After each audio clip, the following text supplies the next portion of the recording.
What's good, peoples? Welcome to the Teenology Podcast, where teens make sense of the world that they are about to change. I'm your host, Aiden Middleton, and I'm excited to be here with you guys, along with my dad, Calvo. You know, I speak a little bit of the Espanol. I know what that means, Aiden. Oh really? Yeah, Aiden thinks he's all big time now because he took a Florida virtual school Spanish online this past year. Yeah. So now he thinks he can insult me in Spanish, and I don't know what it means. But people, you need to know. Well, it wasn't an insult. I was just stating facts. Oh, okay. Well, it means bald. I still have some hair, though. Dad, I don't even know if that qualifies to be hair. I have a feeling that it's going to start growing back. It's just going to be... You and your ginormous receding hairline. It's going to be a beautiful mane of hair. Dad, it's like... your hair is receded so much. It looks like it's like on the back of your head now. I'm gonna look so good. They're gonna put me on the cover of one of those romance novels. Maybe the romance novels for ugly people. For ugly and bald people. Calvo. All right. Well, Aiden, today is our 23rd episode. Nuh-uh. And you know, some famous people in the sports world have worn the 23. Yeah, I have. I've worn 23. No, you haven't. Yes, I have. Yes, I have in my dreams. I mean, Braun wears the 23. Michael Jordan wears the 23. Green. Draymond wears the 23. You know, fun fact, you know, we're Heat fans in our family. And you know that the Heat, even though Michael never played for the Heat actually retired number 23. Which is why LeBron wore number 6 when he played for the Heat. Yeah. That's your fun sports fact for the day. And also, in other news about our podcast, we have recently surpassed 2,500 downloads. Nuh-uh. That's pretty sweet for this little outfit we got going here. Yeah. So I want to thank all the people, the listeners that are listening. Keep telling your friends about it. Keep getting the word out, and we'll keep hopefully making stuff that's helpful for people. All right, well, let's get to the Gen Z word of the episode.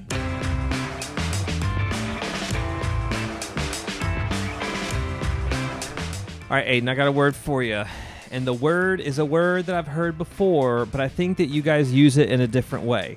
Now, the word is pog, but I've heard... How in the world have you used the word pog? I've never used it. It's not in my vernacular. It's not in my dictionary in my brain, okay? But I think when my parents were kids, it was like a toy or something, like a little wooden toy that they got out of a milk carton or something. No, a pog. I don't know. Or it's made out of cork or wood or something. I don't know what it was. What?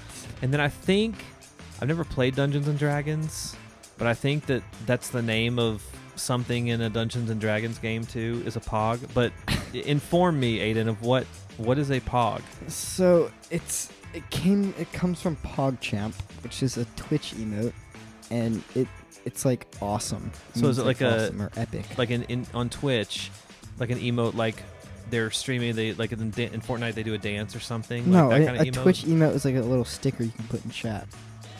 In the chat. Okay, like an emoji or whatever. Yeah. Okay, gotcha. And so a pog is... So if somebody says pog, it means like epic or awesome. So do you only use it in video games, or do you use it in real life too? I mean, people text me the word pog all the time. Do you ever say it? Yeah. Or is it only a word I'll that hear people say it a lot. Like, put it in a sentence. So if I was...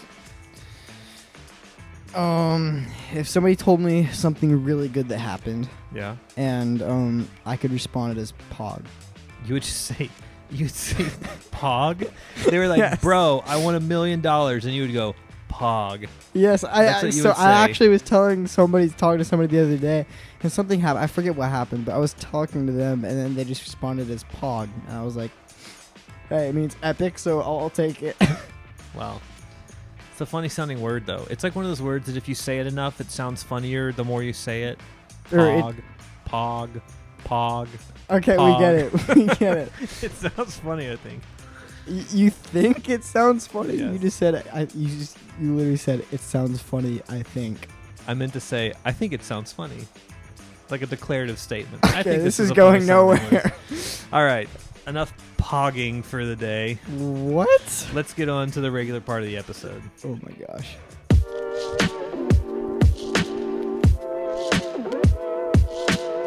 All right, Aiden, what are we talking about today? Today, we will be covering leadership. Is that funny? No, leadership. Talking about leadership. Okay, leadership. All right. Well, what about leadership? So, what things what qualities make a good leader? Well, there have been many a book written about leadership. Many a book, yes. And, I think I'll come back to, we could talk for hours and hours and hours, but we know that our listeners have lives, and so we're not going to do that. The first thing I would say is that in a biblical idea of leadership, is that leadership is service. And in Jesus, in Matthew 23:11, he says that the greatest among you shall be your servant. And so when we look at leadership, the best leaders lay their lives down for the people that they're leading. They make sacrifices for them. It's what Jesus did. It's what he modeled, right? He went to the cross. Mm-hmm. He forgave us of our sins. He took the punishment that we deserved. And Jesus was then exalted by the Father in the Holy Spirit in his resurrection. And so he got the death that we deserved to die, and then he lived the life that we should have lived. And so he served us in a powerful, powerful way. And so I think the first and foremost aspect of a leader in a Christian ideal is one of service, of like, we're here to serve people, we're here to help people and make their lives richer and better, and to give them a little bit of Jesus in their lives. Yeah. So how should I, or the people listening to this podcast, how can we lead somebody? I think one of the best things that we can do, and now this is, we're talking about this from a really Christian perspective, so I'm not going to get into other stuff. And like I said, there's so much to talk about when it comes to leadership. But I think one of the other things that we can do besides serving them is we can pray for them. Pray for the people that you're leading. Mm-hmm. Pray that God would use them. Pray that God would minister to them. Pray God's best for their lives. It's a really practical thing that we can do. And honestly, I'm kind of a doer by nature. And so it's easier for me as a person to do, and then I forget to pray. And so the discipline for me is praying. And so many times, if you're kind of wired or gifted for leadership, you have a bias for action, which is good, and that's a godly trait. But we got to remember that we need to be praying for the people that we're leading. We need to be engaged in winning the spiritual battle, if you will, for them and with them, because we can't like lead anybody without God. Yeah, and we get God's heart for that person when you pray for them. If you find yourself getting a little bit bitter towards someone or frustrated towards someone, the reality is it's probably because you hadn't really prayed for them that much. And so it's hard to lead people effectively if you don't have God's heart for that person and God's compassion for them. Yeah. So with that, how can we go from leading one person to like a group of people? Yeah, well, it's like you've probably heard maybe before, is that how do you know if someone's a leader? Well, you turn around and you see if there's someone following them. And so when we're leading groups of people, I think the biggest thing that we can give a group of people is clarity. Clarity is so, so important in leadership. It's defining what a win looks like. It's defining where we're going, the direction that we're going. And so if, let's say, a kid is a leader on the football team, he's defining, this is what I'm expecting of the team. I'm expecting them to play hard. I'm expecting them to make their tackles. I'm expecting them to do those things. It's super clear, right? And if maybe you're at a club at your school, maybe you're a leader in your youth group, it's helping people and calling them up to a level that they would not have gotten to by themselves. And so if there's someone there challenging them in a loving way, not like yelling at them mean or something like that, but I'm lovingly challenging and exhorting people to seek after God, to follow God, to invite your friends to youth group or invite your friends to church, do these types of things. You're calling them into something that's kind of beyond themselves. And so when you're leading a group of people, you want to give them a lot of clarity. You want to be really clear about what you're asking them to do. I think you should do it with passion, because when you're doing it passionately, it's going to kind of leak off of you and it's going to get on them. And so if you're not excited about it, you can't expect them to be excited about it. Yeah. So I think clarity and passion are both huge. And again, there's so much more to talk about, but for time's sake, I'd probably stop right there. What is the hardest part about being a leader? Well, I have a little personal leadership axiom, if you will, that I like to say, and it's that leadership is a lot sexier on stage than it is in real life.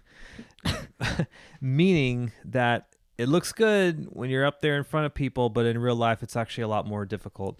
And the two biggest hurdles are probably for many leaders, and everybody's different, so different people are going to have different challenges, but I think two of the biggest ones are discouragement, when leaders get discouraged. Mm-hmm. And so that's when you got to spend time with God. God's got to be your fuel. I can't be fueled by what other people think or what other people, or myself or my own personality. I have to allow God and the Spirit of God to be the one that fills me time again and time and again.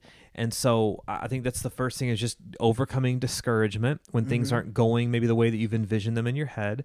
And then the second thing that I would say that's really difficult, and again, this is different for different personalities, but you're just going to make some people mad. Like there's going to be some people that just don't like you. It's just reality.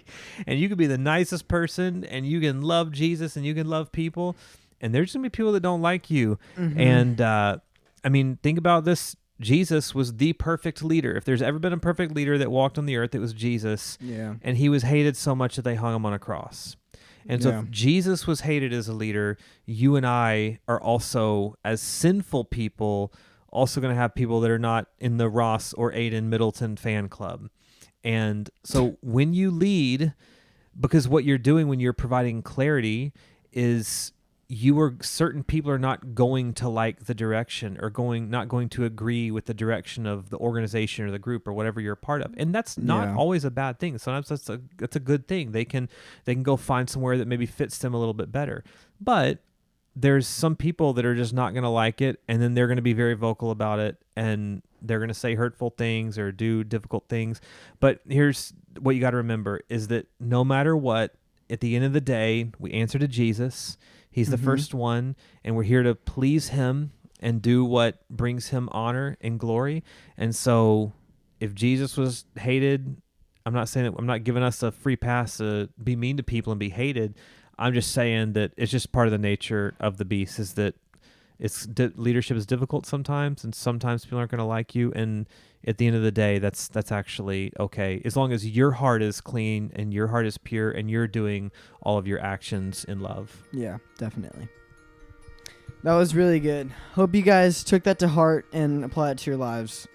If you guys missed the other episodes, make sure you go back and listen to them and tell your friends about our podcast. Follow us on Instagram at Teenology Podcast and send in questions and topics that you want to hear about. Don't forget, the Teenology Podcast is where teens make sense of the world that they are about to change. See you guys later.